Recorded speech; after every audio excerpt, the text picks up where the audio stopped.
Hello students, आज हम start कर रहे हैं आइसोमेरिज्म। नया टॉपिक है आइसोमेरिज्म। हम इसके पहले नॉमेनक्लेचर कंप्लीट कर चुके हैं और आइसोमेरिज्म स्टार्ट करने से पहले सबसे पहला टर्म लेके आ रहे हैं हम, डिग्री ऑफ अनसैचुरेशन।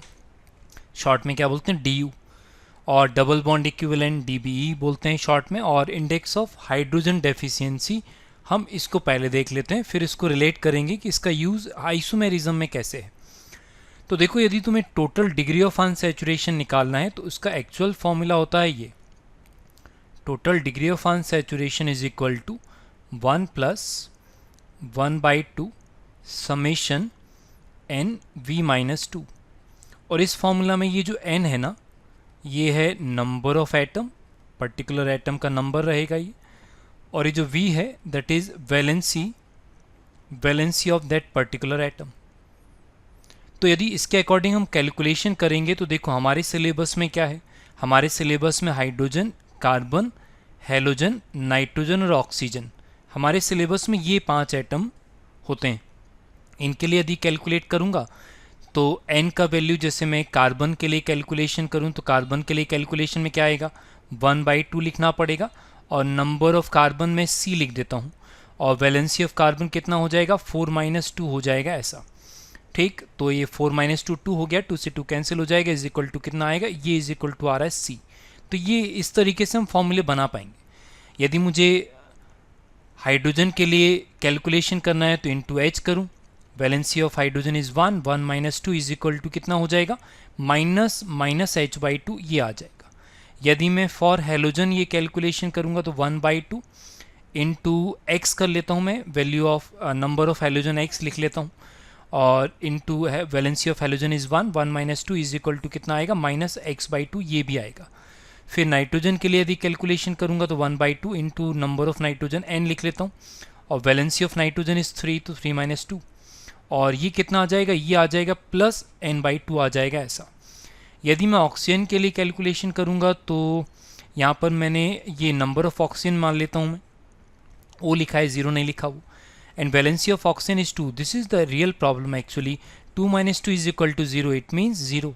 मतलब ऑक्सीजन डिग्री ऑफ अनसैचुरेशन का अफेक्ट नहीं करता। ये तो हुई कैलकुलेशन वाली बात।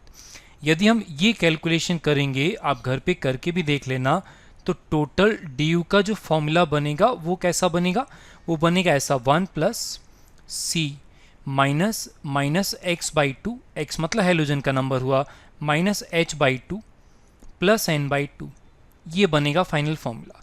तो यदि मैं फाइनल फॉर्मूला बनाता हूँ तो ये रहा final formula, easiest form of this formula, total DU is equal to C + 1 minus और क्या करना हमें, X + H number of halogen plus number of hydrogen minus number of nitrogen divided by 2, और ये बन गया फाइनल फॉर्मूला। हमें ये यूज़ करना पड़ेगा। वैसे हम फॉर्मूले और भी बना लेंगे, लेकिन यदि कोई भी फॉर्मूला समझ नहीं आएगा तो ये फाइनल फॉर्मूला है। इसमें थोड़ा कैलकुलेशन ज़्यादा करना पड़ेगा, लेकिन हाँ फाइनली आंसर हर टाइप के स्ट्रक्चर में इसका हमसे आ जाएगा। ये पहला फॉर्मूला हुआ। फॉर्मूला बनाने के और भी तरीके हैं। यदि हम टोटल DU निकालना चाहते हैं तो टोटल DU निकालने का एक तरीका ये भी है, total DU is equal to total deficiency of hydrogen, total deficiency of hydrogen divided by 2। अब टोटल डेफिशिएंसी ऑफ हाइड्रोजन किसके रिस्पेक्ट में देखना पड़ेगा, with respect to corresponding alkane CnH2n+2। Compound में जो भी कार्बन गिवन रहेगा उससे हमें करेस्पॉन्डिंग एल्केन बना लेना है, और उस एल्केन के कंपैरिजन में कंपाउंड में कितना हाइड्रोजन कम है वो निकाल लेंगे, डिवाइडेड बाय 2 करेंगे तो भी आ जाएगा टोटल DU। क्लियर है। और यदि अलग अलग तरीके से DU के फॉर्मूले बनाएं तो एक और ईजीएस्ट फॉर्म, और आइसोमेरिज्म में सबसे ज़्यादा यही वाला फॉर्मूला यूज़ होना है, total DU is equal to total number of pi bonds plus total number of rings, total number of rings, तो भी क्या आ जाएगा, DU आ जाएगा। अब पाई बॉन्ड किस में कितना होता है ये बेसिक सा इन्फॉर्मेशन है। डबल बॉन्ड और ट्रिपल बॉन्ड में यदि मैं बोलकर बताऊं तो डबल बॉन्ड में 1 सिग्मा 1 पाई बॉन्ड है, और ट्रिपल बॉन्ड में 1 सिग्मा और 2 पाई बॉन्ड हैं। तो इस तरीके से हम टोटल DU कैलकुलेट कर सकते हैं। अब जिस फॉर्मूले से on the spot question easy पड़ेगा हम उस फॉर्मूले को लगाकर आंसर बना सकते हैं। क्लियर है? ये है डिग्री ऑफ अनसैचुरेशन के फॉर्मूले। अब यदि मैं एग्जांपल्स में ट्राई करना स्टार्ट करूं और मुझे डिग्री ऑफ अनसैचुरेशन बताना है, तो सपोज मैंने फर्स्ट वाले एग्जांपल में C4H8 में मुझे डिग्री ऑफ अनसैचुरेशन बताना है, तो मैं किसके बेसिस पर करूं? तो देखो यहाँ पर, या देखो फर्स्ट वाला फॉर्मूला तो बेसिक है, जब कुछ भी समझ में नहीं आएगा तो वो थोड़ा लेंदी प्रोसेस है, लेकिन उससे आ जाएगा तरीका। ठीक है ना, कि टोटल कार्बन 4 यहाँ पुट करोगे, हाइड्रोजन का वैल्यू, बाकी सबका वैल्यू 0 पुट करना, आंसर आ जाएगा। हम थोड़े इजी फॉर्म पे आना चाहते हैं, तो हम क्या करें, हम करेस्पॉन्डिंग एल्केन बना लें। करेस्पॉन्डिंग एल्केन का मतलब मैं यहाँ बना लेता हूँ। करेस्पॉन्डिंग एल्केन बनाने का मतलब मुझे क्या करना पड़ेगा, मुझे C4CnH2n+2 फॉर्मूला लगाना पड़ेगा, C4H10। इसका मतलब यहाँ डेफिशिएंसी ऑफ H कितना हुआ, डेफिशिएंसी ऑफ H 10 - 8। मतलब यदि मैं यहाँ पर निकालूँ तो डेफिशिएंसी ऑफ H कितना हुआ, ये हुआ 10 - 8। 10 कहाँ से आया, करेस्पॉन्डिंग एल्केन से, 8 गिवन है तो कितना आया 2। और टोटल DU कितना हो जाएगा, total DU is equal to deficiency of hydrogen divided by 2 is equal to कितना आ जाएगा 1। क्लियर है? और वैसे भी ये तो स्टैंडर्ड कंपाउंड है CnH2n, ये एल्कीन का जनरल फॉर्मूला होता है 1 पाई बॉन्ड वाला, इसलिए DU कितना हो जाता है, DU हो जाता 1। क्लियर है? अब C6H6 में डायरेक्ट ट्राई कर सकता हूँ, ये बेंजीन है और बेंजीन रिंग यदि है तो 3 डबल बॉन्ड और एक रिंग रहेगा, मतलब टोटल DU कितना आएगा, टोटल DU आना चाहिए 4। टोटल DU कितना आएगा, टोटल DU आएगा 4। चाहो तो डेफिशिएंसी से निकाल लेते हैं। यदि मैं यहाँ पर करेस्पॉन्डिंग एल्केन लिखता हूँ तो करेस्पॉन्डिंग एल्केन कितना हो जाएगा, C6H14। तो यहाँ पर डेफिशिएंसी ऑफ H कितना हो जाएगा, डेफिशिएंसी ऑफ H यदि मैं निकालूंगा तो 14 एल्केन में था और 6 इसमें, मतलब कितना आया 8। तो DU कितना हो जाएगा 8/2 इज इक्वल टू 4। क्लियर है? थोड़े और अलग अलग टाइप के वेरिएशंस पे आते हैं। इस बार देखो, इस बार कंपाउंड में क्या है, कंपाउंड में एक एक्स्ट्रा ऑक्सीजन आ गया है। अब डिफरेंट एटम आ गया है तो हम क्या करें, तो अभी अभी हमने फॉर्मूले में देखा था कि ऑक्सीजन DU को अफेक्ट नहीं करता, मतलब ऑक्सीजन भूल भी जाओगे ना, मतलब इसका DU C4H4 के DU के बराबर रहेगा। तो यदि मैं करेस्पॉन्डिंग एल्केन यहाँ पर लिखता हूँ तो करेस्पॉन्डिंग एल्केन कितना आएगा, C4H10। और मैं डायरेक्ट डेफिशिएंसी निकाल सकता हूँ, और ये डेफिशिएंसी किसका है, डेफिशिएंसी ऑफ H है। और डेफिशिएंसी ऑफ H कितना आ जाएगा, डायरेक्ट 10 - 4 इज इक्वल टू कितना 6। तो इसमें टोटल DU कितना हो जाएगा, इसका टोटल DU हो जाएगा 6/2, मीन्स कितना हो जाएगा 3। ऑक्सीजन अफेक्ट नहीं करता। ठीक, नए वेरिएशन पे आते हैं। इस बार हेलोजन है। अब हेलोजन की यदि बात करें तो देखो, इसका DU यदि मुझे निकालना है, या तो मैं बेसिक वाला फॉर्मूला लगा लूँ वो, या तो मैं ऐसा फॉर्मूला लगा कर देखता हूँ, जैसे मान लो सपोज मैंने लिखा CH4 और यदि मैं इसमें एक हेलोजन इंट्रोड्यूस करता हूँ तो ये बन जाएगा CH3Cl। अब इनका DU और इसका DU देखो, इसका DU आ रहा है सेम, मतलब यदि मुझे इसका DU निकालना है मैं इसका DU निकाल लूँ तो भी आंसर सेम आएगा ना। इसका मतलब हेलोजन जितने हैं उतना DU किसका आ जाएगा, इसका मतलब इसका यदि मुझे DU निकालना है तो मैं शॉर्ट में क्या करूँगा, मैं 4 हाइड्रोजन ऐड करके DU निकाल लूँगा, मतलब मैं C6H12 का DU निकाल लूँगा। भाई 4Cl 4H को सब्स्टिट्यूट करके ही तो लाए होंगे ना। तो हमने C6H12 का निकाला और इसका DU निकालोगे तो इन दोनों का DU बराबर आएगा। और टोटल DU कितना आ रहा है, टोटल DU एल्कीन के जैसा फॉर्मूला है, इसलिए टोटल DU कितना आएगा, टोटल DU आएगा 1। क्लियर है? तो हेलोजन यदि प्रेजेंट रहेगा तो हेलोजन को H से सब्स्टिट्यूट करो और DU निकाल लो, काम हो जाता है। क्लियर है? और फॉर्मूले में यूज़ करके देख लेते हैं। लाइक C4H6 में मैंने देखा, अब मैं करेस्पॉन्डिंग एल्केन नहीं लिख रहा हूँ, डायरेक्ट डेफिशिएंसी ऑफ H पर लेकर आऊँ तो C4H10 - 6 ये डेफिशिएंसी मतलब कितना हो गया 4।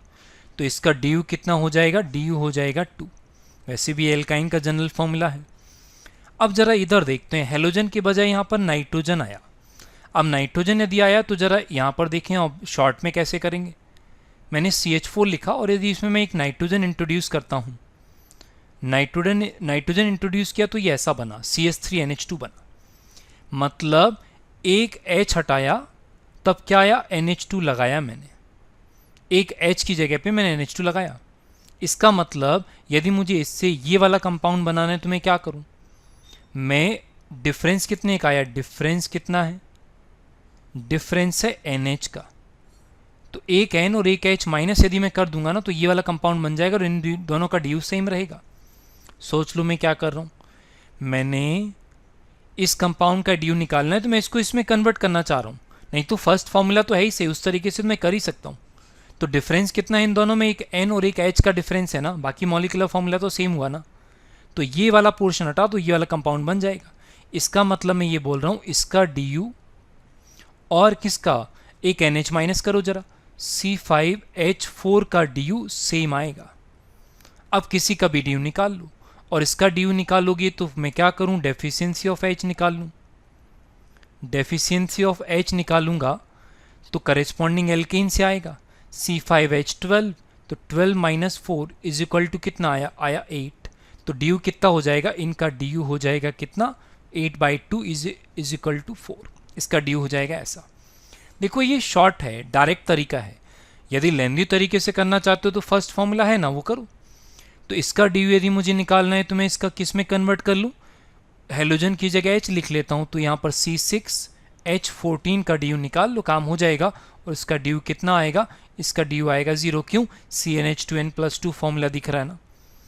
इसमें यदि ड्यू निकालूंगा तो इसका ड्यू निकालना है तो C4H8 का ड्यू निकाल लो, क्यों, क्योंकि ऑक्सीजन ड्यू का अफेक्ट नहीं करता। और इसका ड्यू कितना आएगा, एल्कीन का फॉर्मूला है C4H8, इसका मतलब इसका ड्यू कितना आएगा, इसका ड्यू आएगा 1। ये शॉर्ट मेथड्स हैं, इस तरीके से हम कर सकते हैं। क्लियर है। और अलग अलग टाइप के एग्जांपल्स में ट्राई कर लेते हैं। ये तो मॉलिक्यूलर फॉर्मूला पे हमने ट्राई किया, अब हम ज़रा स्ट्रक्चर पे ट्राई करते हैं। सपोज मान लो मुझे इन दोनों स्ट्रक्चर्स में ड्यू कैलकुलेट करना है। अब यदि मुझे स्ट्रक्चर दिख रहा है तो मैं स्ट्रक्चर वाला फॉर्मूला यूज़ करूँगा कि भाई यहाँ पर यदि मुझे ड्यू निकालना है तो टोटल पाई बॉन्ड कितने हैं पहले ये काउंट कर लो, और फिर टोटल रिंग कितना है ये काउंट कर लो, टोटल रिंग काउंट कर लो, हो गया काम। तो यदि तुम पाई बॉन्ड काउंट करोगे तो देखो 3 + 2 + 2 मतलब कितना हो गया, 7 हो गए पाई बॉन्ड, प्लस रिंग कितना हो गया, रिंग हो गया 3, इसका मतलब कितना हो जाएगा, ड्यू हो जाएगा 10। इसका ड्यू कैलकुलेट कर लेते हैं। इसका ड्यू निकालूंगा तो पाई बॉन्ड कितना है, 3 + 2 5 तो पाई बॉन्ड हो गए, प्लस रिंग कितना है, 2 रिंग हो गया। इसका मतलब इसका ड्यू कितना हो जाएगा, इसका ड्यू हो जाएगा 7। इस तरीके से ट्राई कर सकते हैं। और कॉम्प्लिकेटेड डिज़ाइंस में ट्राई कर लेते हैं। जैसे मुझे इन दो डिज़ाइंस में ट्राई करना है, डिग्री ऑफ अनसैचुरेशन बताना है मुझे, तो क्या करूं, डिज़ाइन वाला है तो कौन सा फॉर्मूला लगाऊंगा। देखो कार्बन हाइड्रोजन काउंट करना और डिफ़िकल्ट होता जाएगा जैसे जैसे स्ट्रक्चर का साइज़ बढ़ेगा, तुमको डायरेक्ट तरीके तो सीखने ही पड़ेंगे। तो यदि मुझे यहाँ पर डी यू निकालना है तो पाई बॉन्ड काउंट करूँ, पाई बॉन्ड 3 यहाँ पर 1 यहाँ पे, तो टोटल पाई बॉन्ड कितना आ रहा है, 4 पाई बॉन्ड आ रहा है। और रिंग कितना आ रहा है, 1 2 3 3 रिंग आ रहा है, तो ऐड कर देते हैं, 3 रिंग आ गया। तो टोटल डी यू कितना हो जाएगा, टोटल डी यू हो जाएगा 7, 4 + 3 = 7। यदि यहाँ पर डी यू निकालना है तो डी यू निकाल लेते हैं। टोटल पाई बॉन्ड देखते हैं, 2 और एक सी डबल बॉन्ड हो यहाँ, तो 3 तो पाई बॉन्ड आएंगे। और रिंग कितना आएगा, रिंग आएगा टेबल 2 रिंग। और टोटल कितना हो जाएगा, 3 + 2 5, इसका मतलब इसका ड्यू कितना हो जाएगा, इसका ड्यू हो जाएगा 5। क्लियर है। और डिज़ाइन में यदि और एग्जाम्पल में ट्राई करना चाहते हैं तो नए डिज़ाइन में ट्राई कर लेते हैं, इन डिज़ाइंस में ट्राई कर लेते हैं। और स्ट्रक्चर लिखा हुआ है, स्ट्रक्चर लिखा हुआ है, इसका मतलब मुझे क्या करना पड़ेगा, मुझे कौन सा फॉर्मूला लगाना पड़ेगा, मल्टीपल बॉन्ड वाला लगाना पड़ेगा, पाई बॉन्ड वाला लगाना पड़ेगा। तो आ जाओ इनमें ट्राई करके देख लेते हैं। यहाँ पर यदि मुझे डी यू कैलकुलेट करना है तो पहले मैं पाई बॉन्ड काउंट करूँ। पाई बॉन्ड एक यहाँ पर है, एक यहाँ पर आएगा, सी डबल बॉन्ड हो एक यहाँ पर आएगा, तो 3 तो पाई बॉन्ड आ रहे हैं। और रिंग कितना आ रहा है, एक आ रहा है रिंग। और वैसे भी हमें मालूम है कि यहाँ पर ऑक्सीजन अफेक्ट करेगा नहीं डी यू को, तो इसका डी यू टोटल कितना हो जाएगा, इसका डी यू टोटल हो जाएगा 4। क्लियर है। अब ज़रा यहाँ पर देखते हैं, राइट। यहाँ पर यदि मैं बात करूँ तो यहाँ पर डी यू कैसे कैलकुलेट करेंगे, तो यहाँ का डी यू यदि कैलकुलेट करना है तो पाई बॉन्ड काउंट कर लेते हैं। और पाई बॉन्ड कितना आएगा, पाई बॉन्ड यहाँ पर आएगा 1, और कहीं पे पाई बॉन्ड है नहीं, 1 पाई बॉन्ड आ गया। फिर उसके बाद यहाँ पर यदि देखेंगे तो रिंग कितना आ रहा है, रिंग आ रहा है 4 रिंग आ रहा है ऐसा। ठीक, अब ज़रा ध्यान से देखेंगे तो 2H और कम आएगा। 2H और कम आने का रीज़न क्या है, CONH2 के कारण 2H और कम आना चाहिए। भाई देखो, हमने पहले क्या बोला था, हमने शॉर्ट में ये बोला था कि जब नाइट्रोजन आ जाएगा कंपाउंड में तो हम क्या करने वाले थे, हम नाइट्रोजन वाले कंपाउंड में से एक N और एक H माइनस करके इक्विवेलेंट स्ट्रक्चर बनाने वाले थे। और हम जब इक्विवेलेंट स्ट्रक्चर बनाते हैं तब क्या आ जाता है, उससे हमें मालूम चल जाता है। तो यदि 2H कम करेंगे तो यहाँ पर क्या है, इस वाले कार्बन पे 2H आ जाएगा, इसका मतलब यहाँ पर DU कितना आना चाहिए, DU आ जाना चाहिए 5। तो एक बार इसका कंप्लीट फॉर्मूले से ट्राई करके तुम देख लेना, इसका DU टोटल कितना आना चाहिए, टोटल DU आना चाहिए 5। और नेक्स्ट स्ट्रक्चर पे ट्राई करें, नेक्स्ट स्ट्रक्चर पे ट्राई करेंगे तो हमने ये वाला स्ट्रक्चर ट्राई किया ये। अब थोड़ा स्ट्रक्चर थोड़ा और ज़्यादा कॉम्प्लिकेटेड हो गया। कॉम्प्लिकेटेड क्यों हो गया, क्योंकि अब रिंग मिक्स हैं, अब मैं रिंग काउंट नहीं कर पा रहा हूँ। भाई कितना रिंग है इसमें, रिंग इंटरकनेक्टेड है ना, तब यहाँ पर बेसिक वाला तरीका सही है, या तो हम टोटल कार्बन काउंट करके करें या तो फिर हम डेफिशिएंसी ऑफ हाइड्रोजन से बात करें। तो देखो इसमें टोटल कार्बन है कितना, टोटल कार्बन है 8 और हर कार्बन टर्शरी है, इसका मतलब यहाँ पर H भी कितना हो जाएगा 8। तो यहाँ पर डेफिशिएंसी ऑफ H कितना हुआ, डेफिशिएंसी ऑफ H यदि निकालना है तो पहले करेस्पॉन्डिंग एल्केन पता करो, और करेस्पॉन्डिंग एल्केन यदि मैं पता करूंगा तो कैसे निकालते हैं, CnH2n+2, इसका मतलब 18 आना चाहिए ये। तो यहाँ पर डेफिशिएंसी कितना है, 18 - 8 इक्वल टू कितना हो गया 10। तो DU कितना हो जाएगा, इसका DU हो जाएगा 5। इस तरीके से ही करना पड़ेगा, हम पाई बॉन्ड काउंट करके नहीं कर पाएंगे। इसमें यदि मुझे DU कैलकुलेट करना है तो ऑक्सीजन है तो कोई दिक्कत की बात ही नहीं है। पाई बॉन्ड देखूंगा तो 1 2 तो पाई बॉन्ड दिख रहा है मुझे, और रिंग देखूंगा तो कितना रिंग दिख रहा है, 3 रिंग दिख रहा है। इसका मतलब टोटल DU कितना हो जाएगा, टोटल DU इस वाले स्ट्रक्चर में हो जाएगा 5। क्लियर है। तो इस तरीके से हम और भी अलग अलग स्ट्रक्चर में ट्राई कर सकते हैं, ठीक है ना, तुम और ट्राई कर सकते हो, हम कुछ और नए स्ट्रक्चर्स में ट्राई करते हैं। सपोज़ मैंने स्ट्रक्चर चेंज किया और मुझे इस वाले स्ट्रक्चर में DU कैलकुलेट करना है। अब देखो ये आयंस हैं, अब आयंस के केस में मुझे क्या करना पड़ेगा, मजबूरी में मुझे फर्स्ट फार्मूला ही लगाना पड़ेगा। फर्स्ट फार्मूला का क्या था फार्मूला, तो DU यदि कैलकुलेट करना है तो मुझे क्या था फार्मूला, मैं रिकॉल कराऊँ, C+1 था और माइनस था, माइनस। अब देखो यहाँ पे यदि मैं हाइड्रोजन की बात करूँ, हाइड्रोजन की बात करूँ तो यहाँ पर हाइड्रोजन हैलोजन तो है नहीं वैसे, फिर भी चलो पहले फॉर्मूले लिख देता हूँ, X + H - N / 2, यही था ना फॉर्मूला। अब देखो यहाँ पर X और सबका वैल्यू तो 0, अब कार्बन कितना है 1 + 1, एक ही कार्बन था ना, माइनस X है नहीं, H केवल एक है 1/2, 1/2 हो गया ऐसा। और टोटल कितना आएगा यहाँ पे 2 - 0.5, इसका मतलब यहाँ पर DU कितना आएगा 1.5 आएगा। मतलब अंडरस्टूड सी बात है, बोलने की ज़रूरत नहीं, दिख रहा है कि DU जो है पॉइंट में भी आ सकता है। क्लियर है। और अलग अलग ट्राई कर सकते हैं, जैसे इसमें DU ट्राई कर लेते हैं। इसमें यदि DU डायरेक्ट ट्राई करूँगा तो देखो ऑक्सीजन फॉर्मूले में नहीं, मैं डायरेक्ट कार्बन एंड हाइड्रोजन का फॉर्मूला ही लगा रहा हूँ। टोटल कार्बन कितना है 5 + 1 6, कितना हो गया 6 कार्बन हो गया, तो 6 + 1 लिख दिया मैंने ये।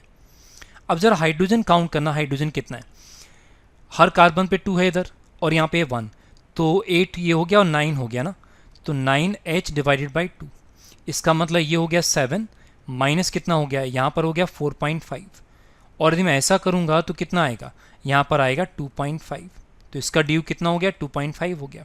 यहाँ पर DU काउंट करके देख लेते हैं, DU काउंट करेंगे तो कार्बन कितना आ रहा है 5, तो 5 + 1 हो गया, माइनस H काउंट करना है केवल मुझे, इन 4 पे 1H है, यहाँ पर भी तो एक ही H है, मतलब टोटल कितना H हो गया 5H / 2, इसका मतलब कितना आ रहा है 6 - 2.5, इसका मतलब कितना आ रहा है DU कितना आ रहा है 3.5।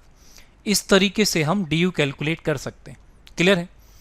अब हमने DU क्यों स्टडी किया, ठीक, DU हमने इसलिए स्टडी किया क्योंकि जब हम आइसोमेरिज्म स्टार्ट करेंगे तो आइसोमेरिज्म के डेफिनेशन से यदि मैं स्टार्ट करता हूँ तो आइसोमेरिज्म का डेफिनेशन होता है ये, the existence of 2 or more compounds having same molecular formula but different arrangement of atoms within the molecule is called isomerism। तो इस डेफिनेशन में सबसे इंपॉर्टेंट बात है सेम मॉलिकुलर फॉर्मूला, और मॉलिक्यूलर फॉर्मूला सेम होने का मतलब होता है du must be same, du must be same. इसलिए हमने डिग्री ऑफ अनसैचुरेशन सबसे पहले पढ़ लिया। देखो ये तो कॉमन सेंस बोलता है कि degree of unsaturation same different compound का भी हो सकता है, लेकिन मॉलिक्यूल में एटम मस्ट बी सेम, तब ना डी को हम कैलकुलेट या कंपेयर करेंगे। तो ये ध्यान रखना पड़ेगा, इसलिए हमने डी देखा है। तो आइसोमेरिज्म में क्या होगा, मॉलिक्यूलर फॉर्मूला सेम रहेगा, एटम्स का अरेंजमेंट डिफरेंट होता है, तो वो हम आइसोमेरिज्म पढ़ने वाले हैं। अब आइसोमेरिज्म हम जब पढ़ना स्टार्ट करेंगे नेक्स्ट वीडियो में, तो एक मिनट को मैं आइसोमेरिज्म का पहले क्लासिफिकेशन समझा लेता हूँ। आइसोमेरिज्म हमें इतने टाइप का पढ़ना है।